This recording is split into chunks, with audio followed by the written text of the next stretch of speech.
Hello guys, எப்படி இருக்கீங்க? Welcome back to our channel ராஷர் பாலா எடியூ.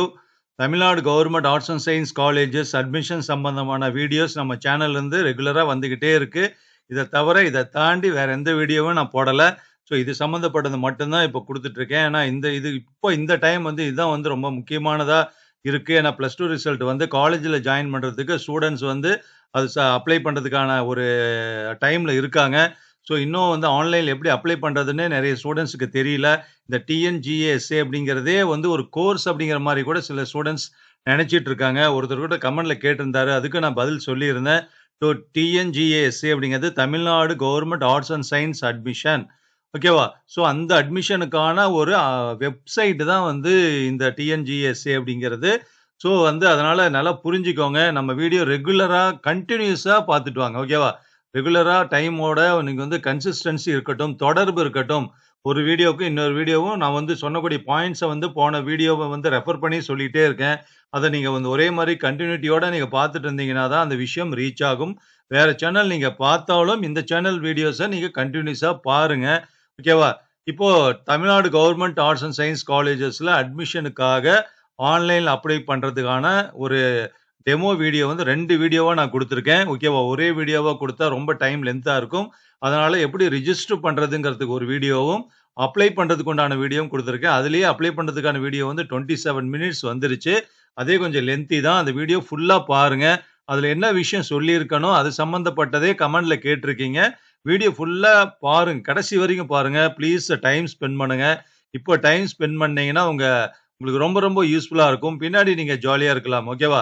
இப்ப நீங்க வந்து அரைகுறையா நீங்க கேட்டுட்டு, நீங்க வந்து ஒரு ஃபுல் விஷயம் முழுசா அந்த விஷயம் தெரியாம இருந்தீங்கன்னா, நீங்க வந்து அப்ளை பண்ணவோ, அல்லது கோர்ஸ் கவுன்சிலிங் அட்டெண்ட் பண்றவோ, அல்லது அதுல ஜாயின் பண்றதுக்கோ முடியாம போயிடும். அதனால தயவு செஞ்சு டைம் ஸ்பெண்ட் பண்ணி, அ நீங்க வந்து கொஞ்சம் கேளுங்க. அதே மாரி உங்க பேரண்ட்ஸ்ட்டயும் குடுத்து அவங்களையும் கேட்க சொல்லுங்க. ஓகேவா? அப்பதான் நீங்க டிஸ்கஸ் பண்றப்ப, நீங்க உங்க பேரண்ட்ஸோடவோ, அல்லது பேரண்ட்ஸ் வந்து உங்களோட டிஸ்கஸ் பண்றப்ப, நல்ல ஒரு டிஸ்கஷன்ல வந்து நல்ல ஒரு முடிவுகள் கிடைக்கும். அதுக்கப்புறம் நம்ம சேனல்ல கேட்டீங்கன்னா, உங்களுக்கு ஆன்ஸர் பண்றதுக்கு நான் ரெடியா இருக்கேன். You don't worry about the Tamil Nadu government arts and science college admission சம்பந்தமாக நீங்க எந்த கொரீஸ் கேட்டாலும், எந்த டவுட்ஸ் கேட்டாலும் அதுக்கு உண்டான விளக்கம் நம்ம சேனல்ல இருந்து வரும். அதே நேரத்தில இப்ப லாஸ்ட்டா குடுத்த ஒரு 2, 3 வீடியோவிலயும் வந்து ஸ்டூடண்ட்ஸ் நெறைய டவுட் கேட்டிருக்கீங்க. ஸோ மாணவர்களுடைய கேள்விக்கான விளக்கமும், பதில்களும் உடைய இன்னொரு வீடியோ நம்ம சேனல்ல இருந்து கண்டிப்பாக வரும். ஓகேவா? அ இப்போ நம்ம இந்த வீடியோல பார்க்கக்கூடியது வந்து அ தமிழக அரசினுடைய அரசு கலை மற்றும் அறிவியல் கல்லூரிகள்ல அட்மிஷன் வாங்குறதுக்கான கட் ஆஃப் மார்க் என்ன? அப்படிங்கிறத நெறைய ஸ்டூடண்ட்ஸ் வந்து மார்க் சொல்லி கேட்டுட்டு இருக்காங்க. இந்த கோர்ஸ் கிடைக்குமா? அப்படிங்கிறது. முதல்ல வந்து டிஎன்ஜிஎஸ்ஏ அதாவது அரசு கலை மற்றும் அறிவியல் கல்லூரிகள்ல ஜாயின் பண்றதுக்கான கட் ஆஃப் மார்க் அப்படிங்கிறது என்ன? அந்த மார்க்க எப்படி கால்குலேட் பண்றது? அப்படிங்கிறத 2 விஷயம் மட்டும் தான் இந்த வீடியோல பார்க்க போறோம். ஸோ இன்ட்ரோடக்ஷன வந்து நான் குடுக்கறதுக்கு ஒரு 3 மினிட்ஸ் ஆயிடுச்சு. Sorry for the late. ஓகேவா? இப்ப டைரக்ட்டா நான் வந்து மேட்டருக்கு வரேன். இப்ப வந்து கட் ஆஃப் மார்க் அப்படிங்கிறது வந்து பார்த்தீங்கன்னா, நீங்க வந்து +2ல எவ்வளோ மார்க் வாங்கியிருக்கீங்கிறத பொறுத்து, அதுதான் ஹையஸ்ட் மார்க்கா ஃபிக்ஸ் ஆகும். இப்ப எங்க நீங்க போனாலுமே கட் ஆஃப் மார்க்க தான் கேட்கறாங்க. ஓகேவா? இன்ஜினியரிங் அட்மிஷனுக்கும் கட் ஆஃப் மார்க் தேவை. கவர்மெண்ட் ஆர்ட்ஸ் காலேஜ்ல ஜாயின் பண்றதுக்கும் கட் ஆஃப் மார்க் தேவைப்படுது. அக்ரிகல்ச்சர் காலேஜ்ல ஜாயின் பண்ணனாலும் உங்களுக்கு கட் ஆஃப் மார்க் வேணும். லா காலேஜ்ல ஜாயின் பண்ணனாலும் கட் ஆஃப் மார்க் வேணும். நீட் எக்ஸாம் வாங்கிட்டாலும் அதுல என்ன ஸ்கோர் வாங்கியிருக்கீங்களோ, அத வந்து கட் ஆஃபா ஃபிக்ஸ் பண்ணி அந்த பெர்சன்டேஜ் நமக்கு வேணும். ஸோ இது மாரி எல்லாமே வந்து அ அதே மாரி காம்படிட்டிவ் எக்ஸாம்ஸ் அல்லது என்ட்ரன்ஸ் எக்ஸாம் எழுதினாலும் அதுல வந்து ஒரு மார்க்க ஃபிக்ஸ் பண்றாங்க. ஓகேவா?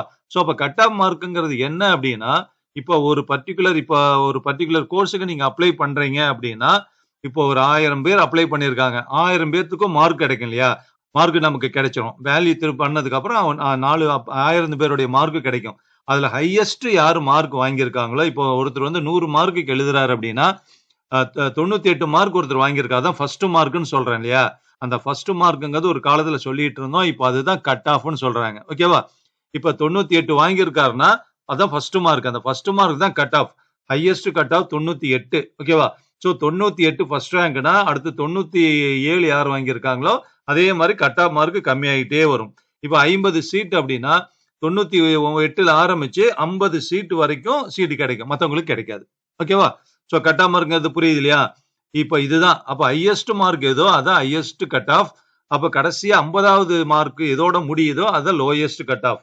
அப்ப எந்த கட் ஆஃப் வரைக்கும் அட்மிஷன் கிடைச்சது, அதுல எந்த கட் ஆஃப் வரைக்கும் வந்து இந்த வேலை கிடைச்சது, எந்த மார்க் என்ட்ரன்ஸ்ல வாங்கின வரைக்கும் வந்து ஜாபுக்கு போனாங்க அப்படிங்கறதெல்லாம் அதை வச்சுதான். அப்ப 98 ஃபர்ஸ்ட் மார்க்னா இப்போ வந்து 65 வந்து 50வது மார்க்னு வச்சுக்கோங்க ஃபார் எக்ஸாம்பிள். அப்ப 65 வரைக்கும் 65 மார்க் வரைக்கும் கட் ஆஃப் ஆச்சு, கட் ஆஃப் அந்த இது கிடைச்சது அப்படிங்கிற மாதிரி சொல்லுவாங்க. சோ இதுதான் கட் ஆஃப். இது தமிழ்நாடு கவர்மெண்ட் ஆர்ட்ஸ் காலேஜுக்கு உண்டான கட் ஆஃப் என்னன்னா என்டையர்லி டிஃபரெண்ட். போட்டு நிறைய கன்ஃபியூஸ் பண்ணிக்காதீங்க. இப்போ கவர்மெண்ட் காலேஜ்ல ஆர்ட்ஸ் காலேஜ்ல ஜாயின் பண்றதுக்கான கட் ஆஃப் கால்குலேஷனே வந்து டிஃபரெண்ட். ஓகேவா? கட் ஆஃப் கால்குலேஷன் சேம் தான். ஆனா அதனுடைய யூஸ் பண்ணக்கூடிய முறை, அதை பயன்படுத்தி நம்ம அட்மிஷன் வாங்குறோம் இல்லையா, அந்த மெத்தட் வந்து டிஃபரெண்ட். அதனால அந்த மெத்தட் நான் கிளியரா இந்த வீடியோல சொல்ல போறேன். ரொம்ப ஷார்ப்பா கிளியரா எண்டு வரைக்கும் கவனிங்க. இன்ஜினியரிங் கட் ஆஃப் வந்து வேற மாதிரி. இன்ஜினியரிங் கட் ஆஃப்ங்கிறது ஃபர்ஸ்ட் நான் சொல்றேன். அப்பதான் இது சொல்றப்போ உங்களுக்கு ஈஸியா புரியும். இப்போ இன்ஜினியரிங்ல வந்து படிக்கணும்னா உங்களுக்கு என்ன எலிஜிபிலிட்டி? Physics, chemistry, maths. வேற எதுவுமே வேண்டியதில்ல. 3 சப்ஜெக்ட் தான். நீங்க வந்து தேர்ட் குரூப் தவிர, தேர்ட் குரூப் அல்லது காமர்ஸ் வொகேஷனல் இது மாதிரி குரூப்பை தவிர இந்த 3 சப்ஜெக்ட் படிச்சிருந்தீங்கன்னா, அல்லது பிசிக்ஸ் கெமிஸ்ட்ரி சம்பந்தப்பட்ட வொகேஷனல் குரூப் படிச்சிருந்தீங்கன்னா, ஓகேவா, அகாடமிக் ரெகுலர் கோர்ஸும் வொகேஷனல் கோர்ஸும் பிசிக்ஸ் கெமிஸ்ட்ரி மேக்ஸோட நீங்க படிச்சிருந்தீங்கன்னா நீங்க மட்டும்தான் இன்ஜினியரிங் காலேஜுக்கு அப்ளை பண்ண முடியும். பியூர் சயின்ஸ் குரூப்போ காமர்ஸ் குரூப்போ அப்ளை பண்ண முடியாது. ஓகேவா? அவங்க ஆட்டோமேட்டிக்கா இன்ஜினியரிங் அட்மிஷன் போகவே முடியாது. மேக்ஸ் இருக்கணும். பிசிக்ஸ் கெமிஸ்ட்ரி மேக்ஸ் தான். இப்போ இந்த 3 சப்ஜெக்டுடைய மார்க்கை வச்சு தான் கட் ஆஃப் வந்து ஃபிக்ஸ் பண்றாங்க. அது எப்படி ஃபிக்ஸ் பண்றாங்கங்கிறது இப்ப நம்ம சொல்லல நானு. இப்போ ஒரு ஸ்டூடெண்ட் இந்த 3 கட் ஆஃபும் வச்சு 200 மார்க்குக்கு ஒரு 150 மார்க் வாங்குறான்னு வச்சுக்கோங்க. அதான் ஃபர்ஸ்ட் மார்க் அப்படின்னா அந்த 150 தான் வந்து ஃபர்ஸ்ட் ஃபிக்ஸ் ஆகுது. 150 கடைசியா வந்து 75 மார்க் வாங்கின வரைக்கும் வந்து அட்மிஷன் கிடைக்குது அப்படின்னா இது வந்து அப்ளிகபிள் டு ஆல் கோர்சஸ். ஓகேவா? இந்த கட் ஆஃப் மார்க் வந்து ஒரு இப்ப ரகு அப்படிங்கிற ஒருத்தர் இந்த கட் ஆஃப் மார்க் 150 வாங்கியிருக்காருன்னா அவரு வந்து பிஇ மெக்கானிக்கல் இன்ஜினியரிங் அப்ளை பண்ணாலும் அதே கட் ஆஃப் தான். இப்ப பிஇ சிவில் இன்ஜினியரிங் அப்ளை பண்ணாலும் அதே கட் ஆஃப் தான். அதே மாதிரி இப்ப BE computer science engineering apply பண்ணாலும் அதே கட் ஆஃப் தான். அந்த கட் ஆஃபுக்கு கம்ப்யூட்டர் சயின்ஸ் கோர்ஸ் வந்து கிடைச்சதா, அல்லது அதே கட் ஆஃபுக்கு வந்து அதாவது டோட்டலா அந்த கட் ஆஃப் வந்து ஒரே டைம் வந்துடும். இப்போ 150 மார்க் கவுன்சிலிங் கூப்பிடுறாங்க. கவுன்சிலிங் போறப்ப மெக்கானிக்கல் நான் கேட்கிறேன், இல்ல ஏற்கனவே மெக்கானிக்கல் வந்து ஃபுல் ஆயிடுச்சு, சிவில் இன்ஜினியரிங் கிடைக்குதுன்னா அப்ப அந்த மார்க்கை வச்சு சிவில் இன்ஜினியரிங் எடுத்துக்கலாம். So cut off mark is same for all courses. ஓகேவா? இப்போ மெக்கானிக்கலுக்காக ஒரு தனி கட் ஆஃப் கிடையாது. அதே மாதிரி சிவில் இன்ஜினியரிங்காக ஒரு கட் ஆஃப் மார்க் கிடையாது. ஒரே கட் ஆஃப் மார்க் எல்லா இன்ஜினியரிங் கோர்சஸுக்குமே. ஆனா கவர்மெண்ட் ஆர்ட்ஸ் காலேஜ் வந்து வேற. ஏன்னா கவர்மெண்ட் ஆர்ட்ஸ் காலேஜ்ல +2 படிச்ச அத்தனை ஸ்டூடெண்ட்ஸுமே ஏதாவது ஒரு கோர்ஸ் ஜாயின் பண்ண முடியும். ஓகேவா? நல்லா புரிஞ்சுக்கிட்டீங்களா? இன்ஜினியரிங் என்ன சொன்னேன்? காமர்ஸ் குரூப் ஜாயின் பண்ண முடியாது. Pure science group, biology group, pure science physics chemistry biology botany படிச்சீங்கன்னா, ஜுவாலஜி பாட்டனி படிச்சீங்கன்னா ஜாயின் பண்ண முடியாது. பயோ மேக்ஸ் ஜாயின் பண்ண முடியும். ஆனா இவங்க மேக்ஸ் இல்லாம ஜாயின் பண்ண முடியாது. இப்ப சில கோர்ஸ் மேக்ஸ் இல்லாம ஜாயின் பண்ணலாம்னு இந்த வருஷம் சொல்லியிருக்காங்க. அது கவுன்சிலிங்ல தான் தெரியும். ஓகேவா? இப்போ வந்து பாத்தீங்கன்னா கவர்மெண்ட் ஆர்ட்ஸ் காலேஜை பொறுத்த வரைக்கும் எந்த குரூப் படிச்சாலும் நீங்க எந்த +2 குரூப் படிச்சிருக்கீங்களோ அதுக்கு தகுந்த மாதிரியான கோர்ஸ் வந்து நீங்க படிக்க முடியும். ஓகேவா?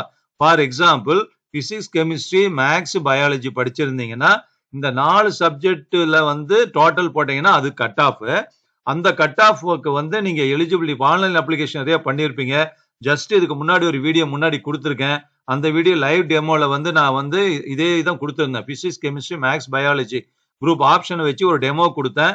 அதுல வந்து ஒரு பிரசிடென்சி காலேஜ் நான் சூஸ் பண்ணி ஒரு எக்ஸாம்பிள் காமிச்சேன். அதுல ஒரு 10 கோர்ஸுக்கு எலிஜிபிள். நான் வந்து 10 கோர்ஸுக்கு எலிஜிபிள். ஓகேவா? இந்த பிசிக்ஸ் கெமிஸ்ட்ரி மேக்ஸ் பயாலஜி படிச்சது 10 கோர்ஸ் எலிஜிபிள். அந்த 4 சப்ஜெக்ட் டோட்டல் 350ன்னு வச்சுக்கோங்க. 400க்கு 350 தமிழ் இங்கிலீஷை விட்டுருங்க. இந்த 4லயும் வந்து 350 வந்து மார்க் வருதுன்னா இப்ப நான் வந்து அந்த ஒரு காலேஜ்ல பிரசிடென்சி காலேஜ்ல மட்டுமே BSc physics, BSc chemistry, BA political science, BSc maths இந்த 4 அப்ளை பண்றேன். ஓகேவா? என்னுடைய கட் ஆஃப் மார்க் ஒண்ணுதான். 4 அப்ளை பண்றேன். இப்ப சில ஸ்டூடெண்ட்ஸ் என்ன பண்ணிருப்பாங்க, பிரசிடென்சி காலேஜ்ல மேக்ஸுக்கு மட்டும்தான் அப்ளை பண்ணிருப்பாங்க. இப்ப மேக்ஸுக்கு வந்து 1000 பேர் அப்ளை பண்ணிருக்காங்க. நானும் ஒருத்தன். அதே மாதிரி பொலிட்டிக்கல் சயின்ஸ்ல வந்து 2000 பேர் அப்ளை பண்ணிருக்காங்க. அதுல நான் ஒருத்தன். புரியுதா? இப்ப 1000த்துல என்னோட மார்க் எந்த ரேங்க்ல வருதோ அதுதான் அந்த கட் ஆஃப். ஓகேவா? இப்போ 1000 மேக்ஸ்ல அப்ளை பண்ணதுல வந்து எனக்கு வந்து 50வது ரேங்க் வருது அப்படின்னா, அப்ப அந்த கட் ஆஃப் எங்க பிக்ஸ் ஆகுது? நான் 50வது ரேங்க் 50வது ஆளாவே இருக்கேன் 1000க்குள்ள.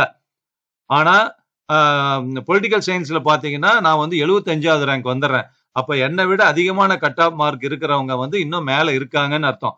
அப்ப நான் என்னோட கட் ஆஃப் அதே மார்க் தான் 350 தான். ஆனா மேத்ஸ்க்கு பார்த்தீங்கன்னா 50வது ரேங்க் வந்து என்னோட கட் ஆஃப் 50வது ரேங்க் தான் குடுக்குது. 50வது ரேங்க் குடுக்குது. ஆனா பொலிட்டிக்கல் சயன்ஸ்ல எனக்கு 75வது ரேங்க் தான் வருது. அப்ப பார்த்தீங்களா, அப்ப கோர்ஸ்க்கு தகுந்த மாரி கட் ஆஃப் மாறிருச்சா? சோ இதுதான் விஷயம். So cut off how to calculate cut off மார்க்ங்கிறது, இப்ப நீங்க பிஏ இங்கிலீஷ் படிக்கணும், இங்கிலீஷ் லிட்டரேச்சர் படிக்கணும்னா, நீங்க இங்கிலீஷ்ல எவ்வளவு மார்க் 100க்கு வாங்கியிருக்கீங்களோ, அதுதான் கட் ஆஃப். ஓகேவா? நீங்க பிஏ தமிழ் லிட்டரேச்சர் படிக்கணும், பிஏ தமிழ் படிக்கணும்னா, நீங்க தமிழ்ல என்ன மார்க் வாங்கியிருக்கீங்களோ 100க்கு அதுதான் கட் ஆஃப். இந்த 2 தவிர மீதி எந்த டிகிரி படிக்கிறதுனாலும், நீங்க அத தவிர மீதி 4 சப்ஜெக்ட் படிச்சிருப்பீங்க இல்லையா? 400 மார்க்குக்கு எழுதி மார்க் வாங்கியிருப்பீங்க. அந்த 400 மார்க்குக்கு எவ்வளவோ அதுதான் cut off. So cut of calculate பண்றது கவர்ன்மெண்ட் ஆர்ட்ஸ் அண்ட் சயன்ஸ் காலேஜுக்கு ரொம்ப ரொம்ப ஈஸி. இன்ஜினியரிங் காலேஜ் கொஞ்சம் வேற மாதிரி இருக்கும். அக்ரி காலேஜுக்கு ஜாயின் பண்ணனும்னா அதுல வேற மாரி இருக்கும். சோ இதெல்லாம் கொஞ்சம் வேற மாரி டிஃபரெண்டா இருக்கும். ஆனா ஆர்ட்ஸ் காலேஜுக்கு இதுதான். அப்ப ஒரு ஒரு கட் ஆஃப் வச்சுக்கிட்டு, சார் என்னோட கட் ஆஃப் 400க்கு 350. எனக்கு வந்து எனக்கு கிடைக்குமா? அப்படின்னு நீங்க ஜெனரலைஸ் பண்ணவே கூடாது. ஜெனரலைஸ் பண்ணவே முடியாது. ஓகேவா? நீங்க வந்து எந்த கோர்ஸ்க்கு கேட்டிருக்கீங்களோ, அல்லது எந்தெந்த கோர்ஸ்க்கு கேட்டிருக்கீங்களோ, அதுக்கு தகுந்த மாரி அந்த கட் ஆஃப் வந்து கம்பேர் ஆகும். அத வச்சு தான் உங்கள வந்து கவுன்சிலிங் கூப்பிடுவாங்க. ஓகேவா? புரியுது இல்லையா? இப்ப கவர்ன்மெண்ட் ஆர்ட்ஸ் காலேஜ்க்கு உண்டான கட் ஆஃப்னா என்ன? அத எப்படி கால்குலேட் பண்றது?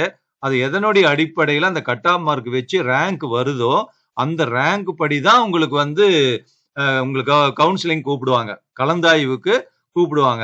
கலந்தாய்வு கூப்பிடுவாங்க அப்படிங்கிறது வந்து நேர்ல போயி உங்களுக்கு அந்த சீட் அந்த கட் ஆஃப் ரேங்க் படி வந்து கிடைச்சதுன்னா சீட் கன்ஃபார்ம்னு சொல்லுவாங்க. நம்ம அட்மிஷன் போடணும். ஓகேவா? இதுதான் முன்னாடி வீடியோலயும் சொல்லியிருக்கேன்.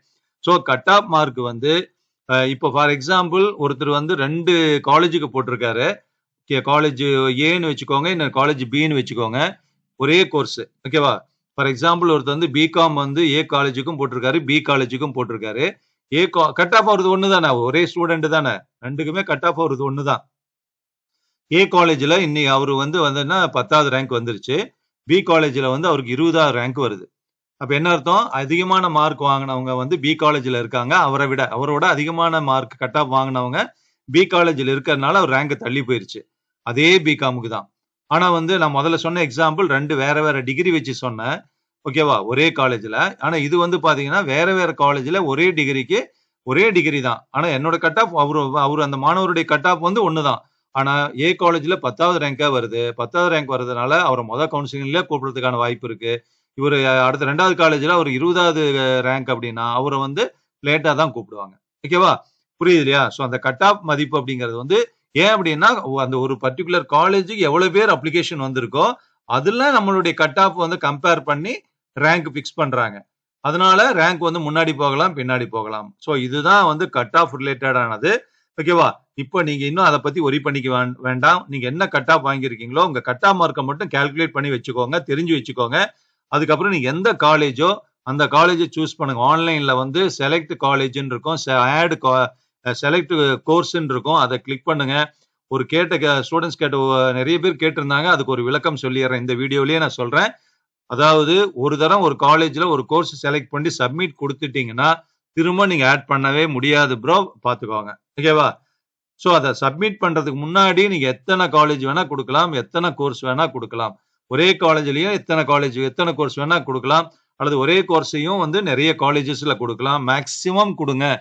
ஓகேவா? கவர்ன்மென்ட்னுடைய சைடுல இருந்து சொல்லக்கூடியது வந்து மேக்ஸிமம் காலேஜ் சாய்ஸ் குடுங்க. இதுல சாய்ஸ் குடுத்தா தான் தனிப்பட்ட முறையிலயோ, நேர்ல போயோ குடுக்கவோ, கேட்கவோ முடியாது. நீங்க வந்து கம்ப்யூட்டர் சயன்ஸ் கேட்டிருக்கீங்க. நீங்க அங்க போறீங்க. கவுன்சிலிங் வர சொல்லி சொல்றாங்க. கவுன்சிலிங் போறீங்க. ஆனா உங்களுக்கு கிடைக்கல. அது வாய்ப்பு இருக்கு. கவுன்சிலிங் பத்தி நான் தனியா வீடியோ குடுக்குறேன். அப்படியும் வாய்ப்பு இருக்கு. சார் நான் வந்து எனக்கு பிசிஏ தான் நான் போட்டேன். ஆனா எனக்கு பாருங்க கவுன்சிலிங் வர சொன்னீங்க. நான் வந்தேன். ஆனா எனக்கு கிடைக்கல. அப்ப எனக்கு பிசிஏ குடுங்க. அல்லது பிஎஸ்சி ஐடி குடுங்க அப்படின்னு கேட்கறீங்கன்னா, அதுக்கு அப்ளை பண்ணியிருக்கீங்களா? அப்படின்னு கேட்பாங்க. இல்ல நான் போடல அப்படின்னு சொல்லுவீங்க. இல்ல சார் நீங்க ஆன்லைன்ல அப்ளை பண்ணலன்னா உங்களுக்கு கிடைக்காது. நீங்க கவுன்சிலிங்கே முடியாது. அது உங்கள கூப்பிடவே மாட்டாங்கன்னு சொல்லிருவாங்க. அதனால என்ன பண்ணணும்? அப்ளை பண்ணணும். First you apply.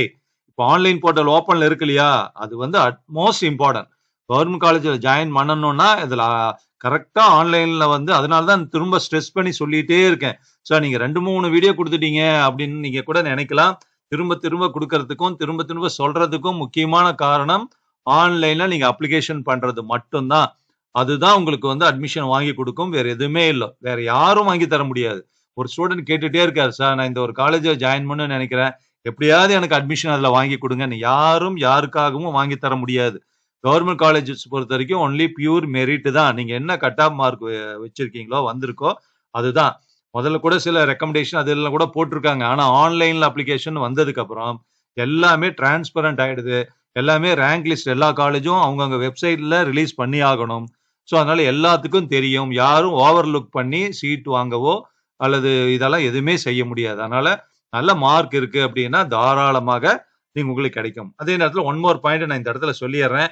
இப்ப வந்து ஃபார் எக்ஸாம்பிள் இப்ப 250ல இருந்து அதாவது 400க்கு 250 அண்ட் அபவ் இருந்ததுன்னா கண்டிப்பா மேக்ஸிமம் காலேஜஸ்ல உங்களுக்கு நீங்க கேட்ட கோர்ஸ் கிடைக்க சான்ஸ் இருக்கு.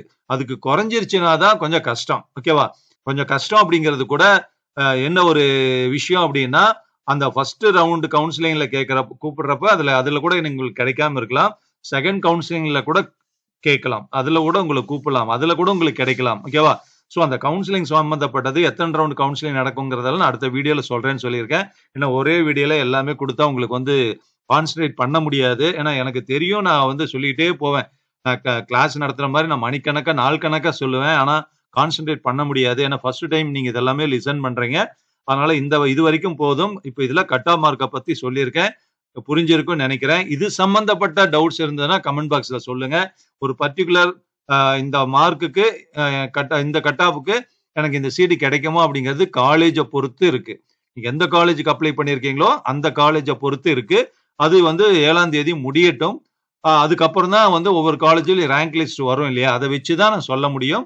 அதனால நீங்க வந்து இப்போதைக்கு கவலைப்படாம நமக்கு கிடைக்கும் அப்படிங்கிற நம்பிக்கையோட, ஓகேவா? அந்த கான்ஃபிடென்ட்டோட ஒரு ஆசையோட நீங்க அப்ளை பண்ணுங்க. அப்ளை பண்றதுக்கு டிலே பண்ணிடாதீங்க. அது மட்டும் தான் நான் இப்ப சொல்ல முடியும். ஓகேவா? இன்னொரு வீடியோல நாம பார்ப்போம். Thank you very much. நம்ம சேனல் வீடியோஸோட கனெக்டடா இருங்க. எந்த டவுட்ஸா இருந்தாலும் சரி கமெண்ட் பாக்ஸ்ல சொல்லுங்க. கொஞ்சம் டிலே ஆகுது. ஏன்னா நான் காலேஜ் போயிட்டு வந்து தான் வீடியோ போட்டு எக்ஸாம் பர்பஸ் இருக்கிறனால, எக்ஸாம் ஒர்க் இருக்கறனால போயிட்டு வந்து போட வேண்டியதா இருக்கு. அதனால டிலே ஆகுது. Don't worry. நம்ம சேனல்ல இருந்து நான் 10 மணி ஆனாலும் ஒரு வீடியோ குடுத்துட்டு தான் இருக்கேன். It will be very useful all of you. Thank you very much.